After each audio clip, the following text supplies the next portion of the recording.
朋友们好，欢迎来到江峰世界。今天咱们把目光投向湖南，投向那个被称为中国花炮之乡的浏阳市。因为就在5月4日这个长假的尾声，这里发生了一起震惊全网的特大悲剧。浏阳市华盛烟花制造燃放有限公司的车间发生了剧烈爆炸。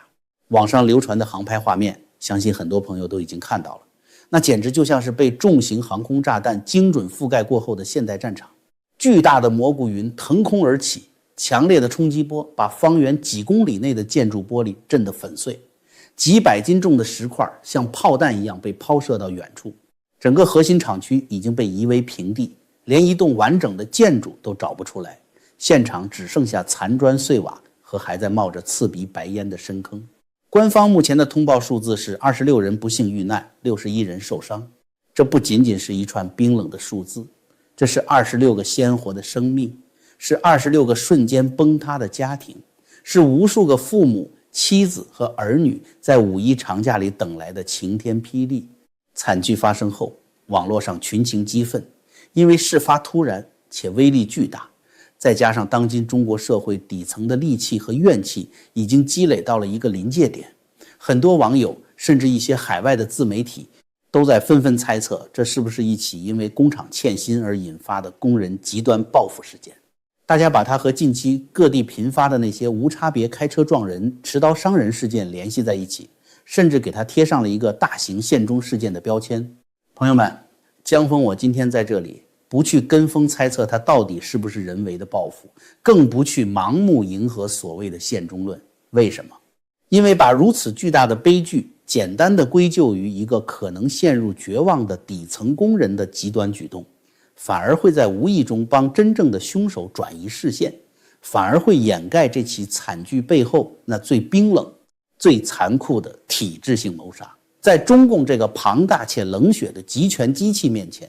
个人的绝望不过是系统性作恶的必然副产品。咱们先来看一个足以让人脊背发凉、堪称年度最大地狱笑话的细节。5月4日下午4点40分，华盛烟花厂发生了这场惊天大爆炸，26条生命在瞬间灰飞烟灭。可是仅仅3个小时之后，当天晚上的7点38分，就在同一个浏阳市浏阳天空剧院的周末焰火秀依然准时点燃了升空的烟花。您能想象那个画面吗？这边厢救援人员还在瓦砾堆里艰难地搜寻着残肢断臂，空气中弥漫着刺鼻的火药味和血腥味，遇难者家属的哭喊声撕心裂肺。而那边厢距离废墟不远的夜空中，五颜六色的烟花正绚烂绽放，官方的活动照常进行，看台上的不知情的游客可能还在欢呼雀跃。这就是今天中共治下最真实、最深刻的社会缩影。老百姓的命如草芥，死得再惨，死得再多，也绝对不能耽误赵家人粉饰太平的盛世狂欢。烟花必须照放，赞歌必须照唱，仿佛那26条人命只是一阵微不足道的灰尘，被晚风一吹就散了。咱们先来还原一下这起悲剧发生的时间节点。5月4日，这可是国家法定的5·1小长假期间。按照常理，这是一个全国人民休息放松的日子，但对于浏阳华盛烟花厂的工人们来说，根本没有什么所谓的假期。据内部知情人士和相关报道披露，这个烟花厂在5·1假期期间根本没有给工人放假，而是要求他们继续加班加点的工作。为什么要夺命加班？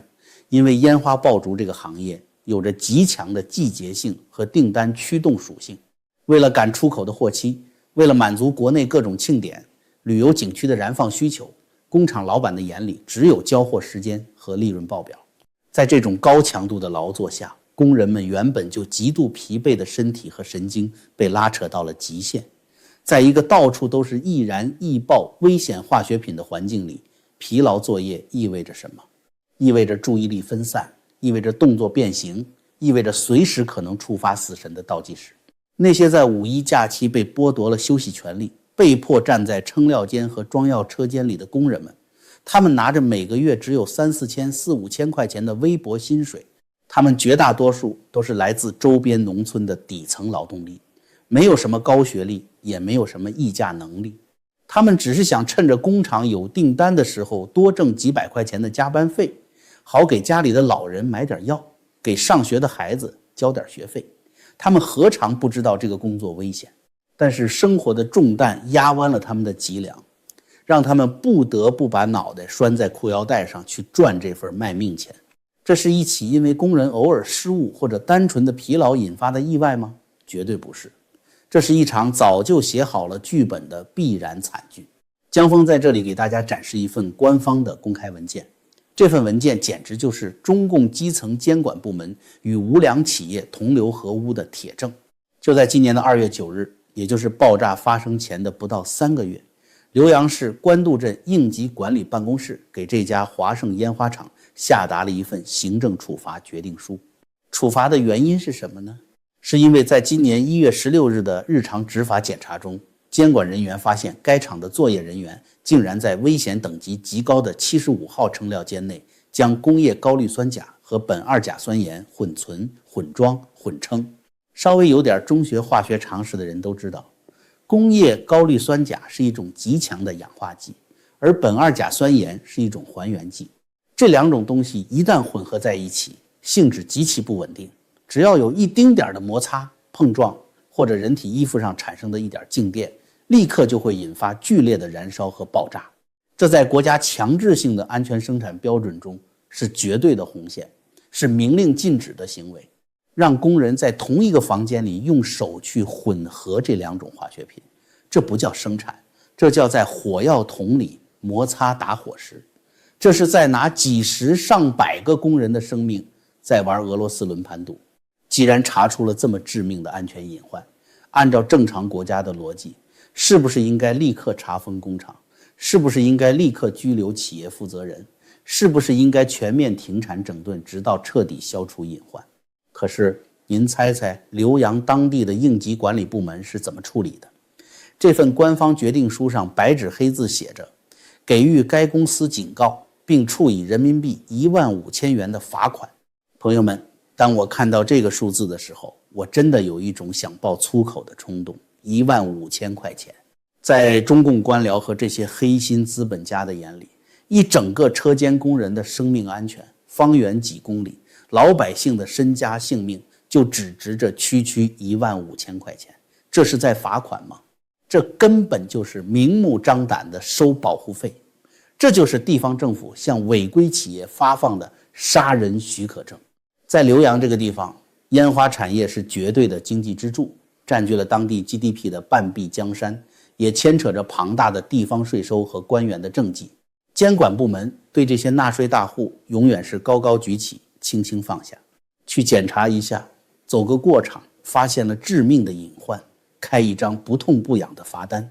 企业乖乖交了这点买路钱，然后大家皆大欢喜。官员完成了安全检查的指标任务，企业用极低的违法成本换取了继续违规生产、压榨工人的特权。至于那些被逼着在5·1假期无休止加班，在强氧化剂和还原剂之间徒手作业的农民工，谁在乎他们的死活？在跟大家好好扒一扒中共新质生产力的底库之前，先稍微占用大家一点时间。做时政节目，每天都要面对中共官场这些魔幻和残酷的现实，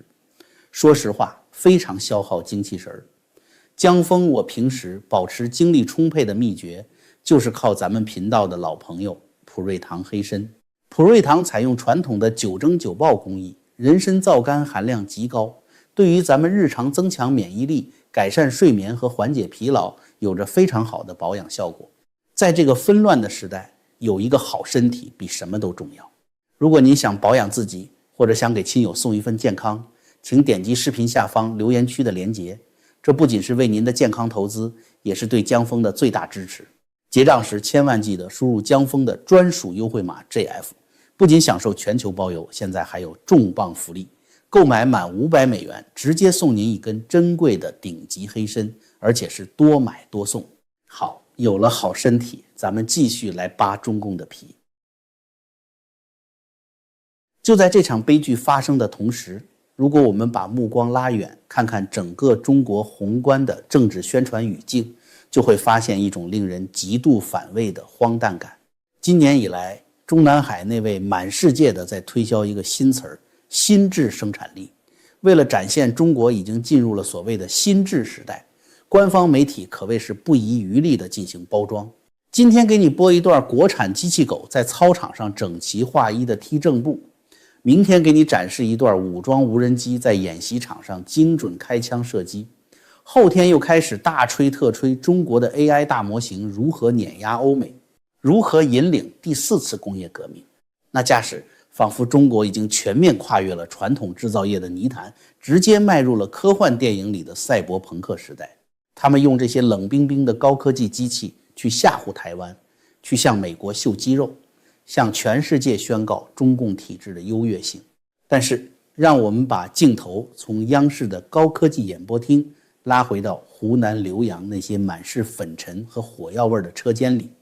浏阳是什么地方？这里是全中国4大烟花主产区之首，垄断了全国90%以上的产能，更是占据了全球烟花出口总量的70%左右。这里的烟花产业链一年的总产值高达500多亿元人民币。照理说，这样一个具有全球霸主地位、年产值数百亿的支柱产业，既然国家现在大力提倡心智生产力，大力发展机器人、自动化和 AI 技术，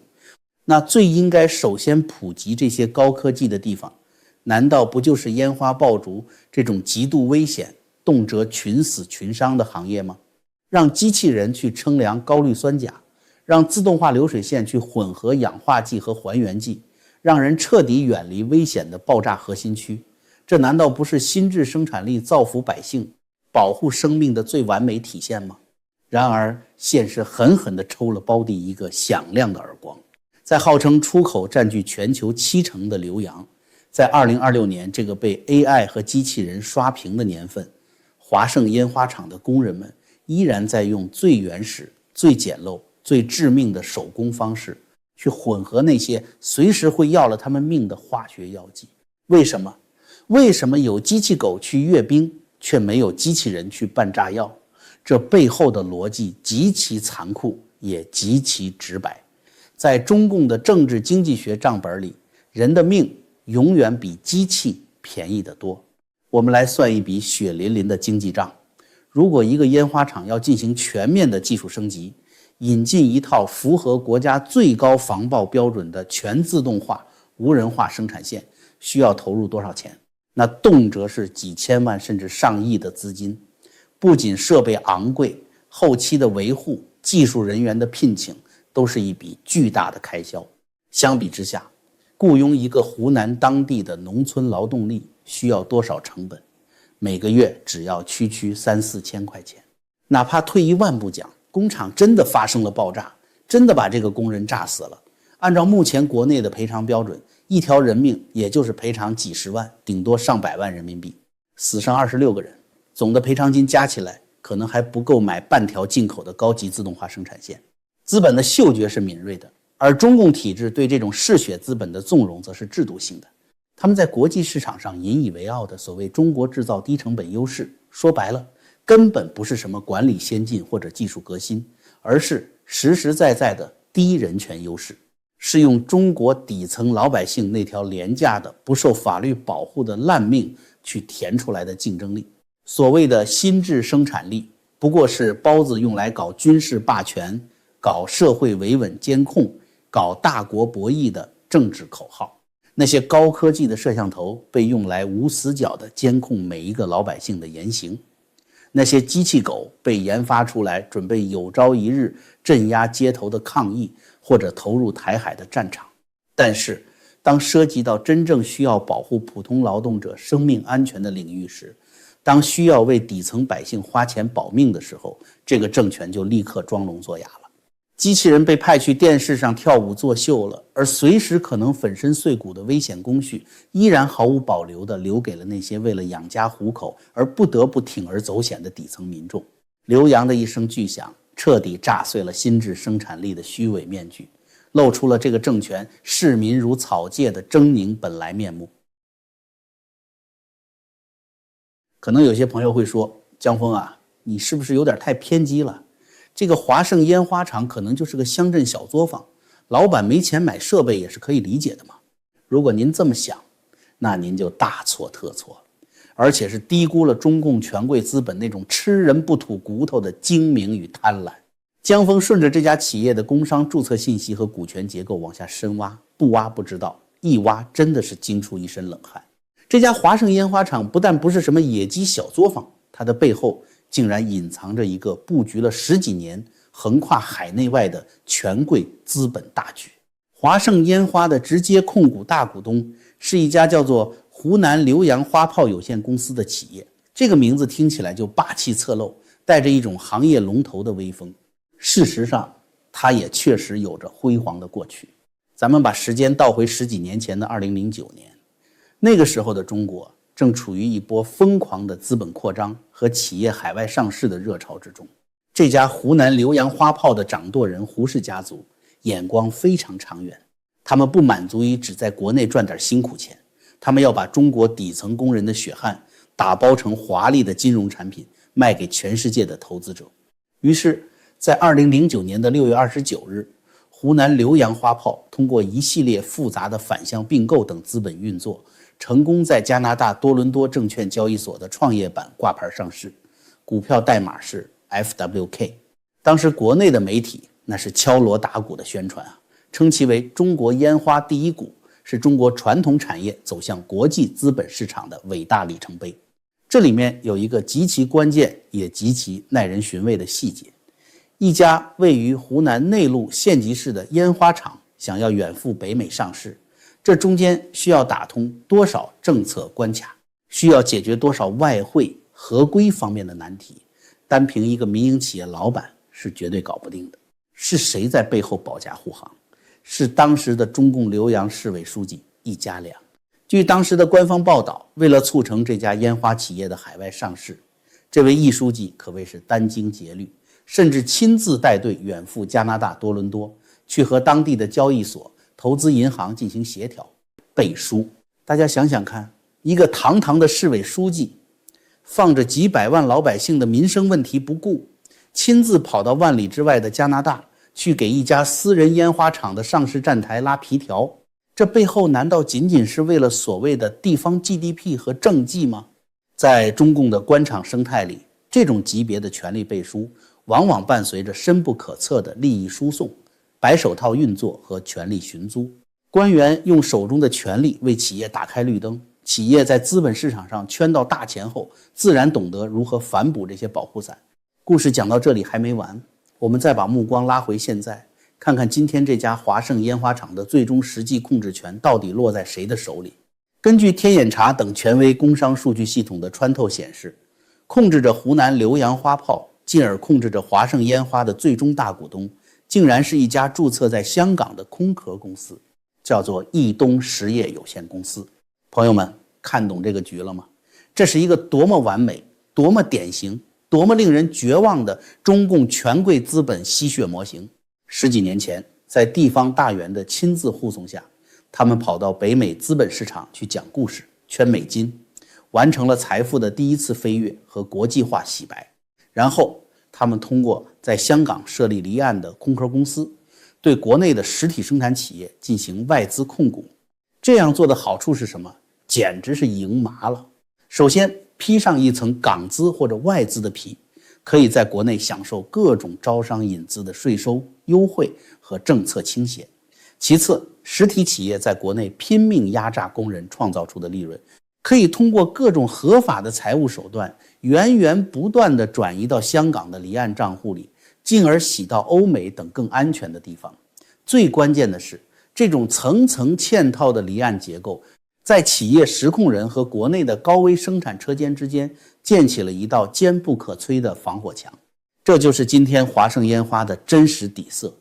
利润、外汇和实际控制权早就通过精妙的资本设计，安全地转移到了香港的写字楼里，转移到了海外的豪宅里。而把什么留在了国内？把高污染、高消耗留在了国内，把1月16日查出来的强氧化剂和还原剂混装的致命隐患留在了国内，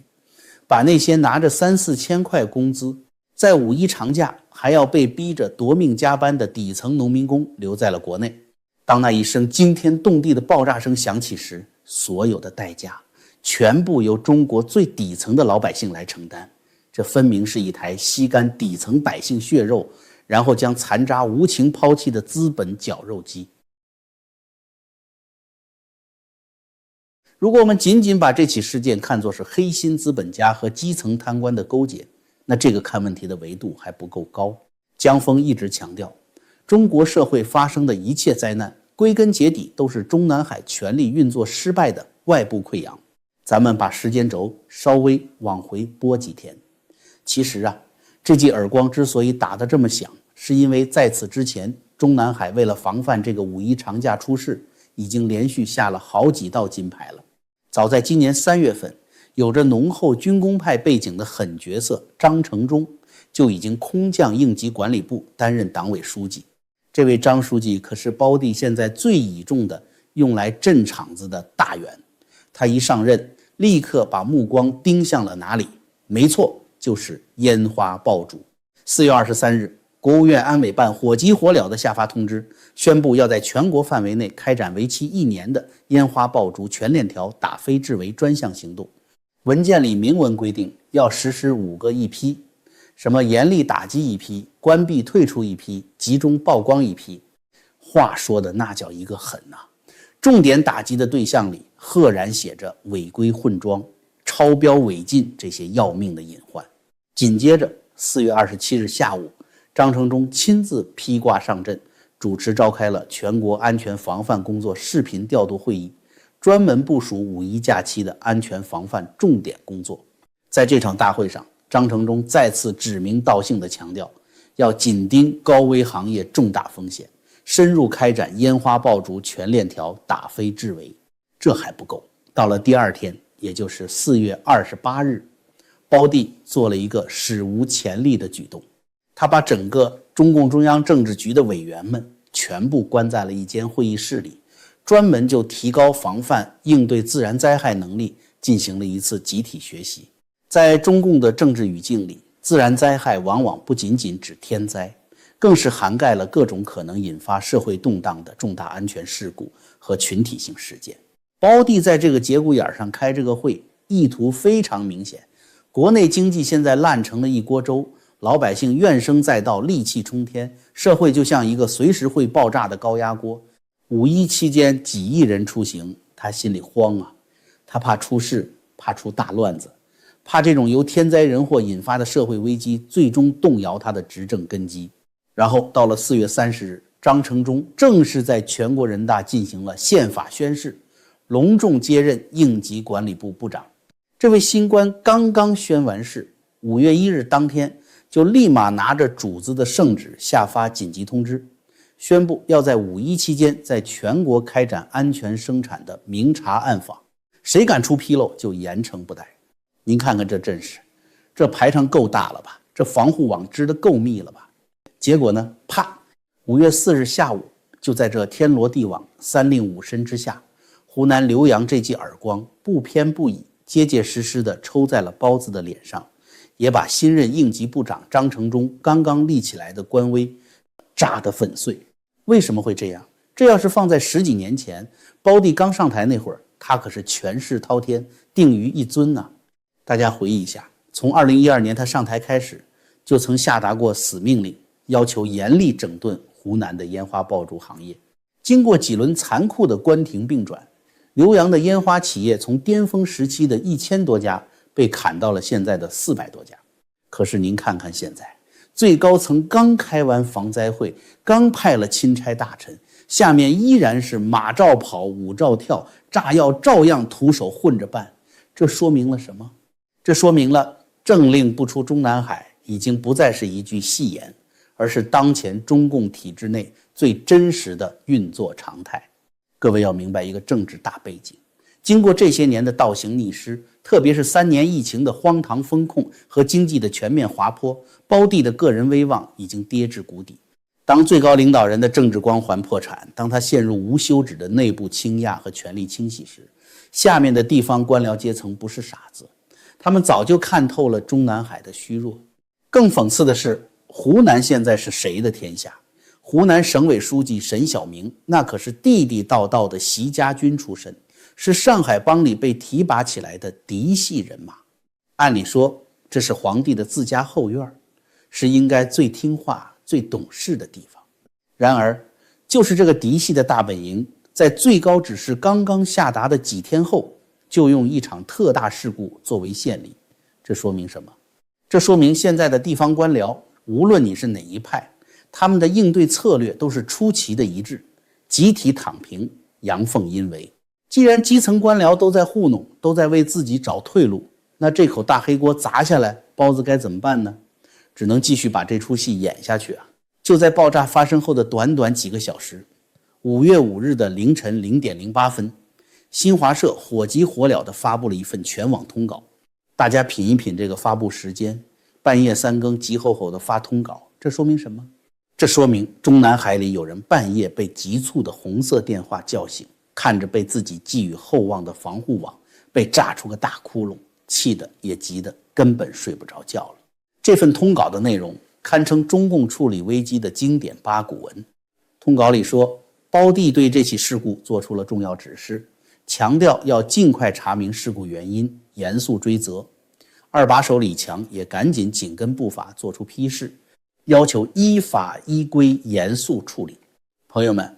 这套冠冕堂皇的官样文章，咱们老百姓听的耳朵都快起老茧了。什么叫做严肃追责？在当前这个政令不通、上下互相糊弄的官场生态里，这4个字翻译成大白话就是：这祸闯得太大了，我这个当皇上的绝不能背锅。张成忠那个刚上任几天的新部长也不能背锅。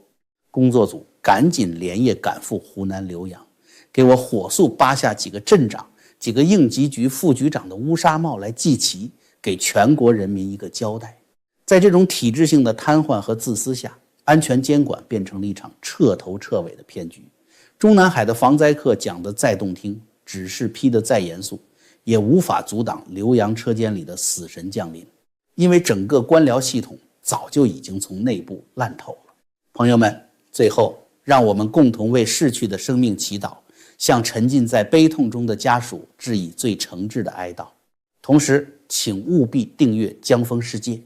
请点击小铃铛给江峰点个赞，并发给您的朋友。咱们下期再见。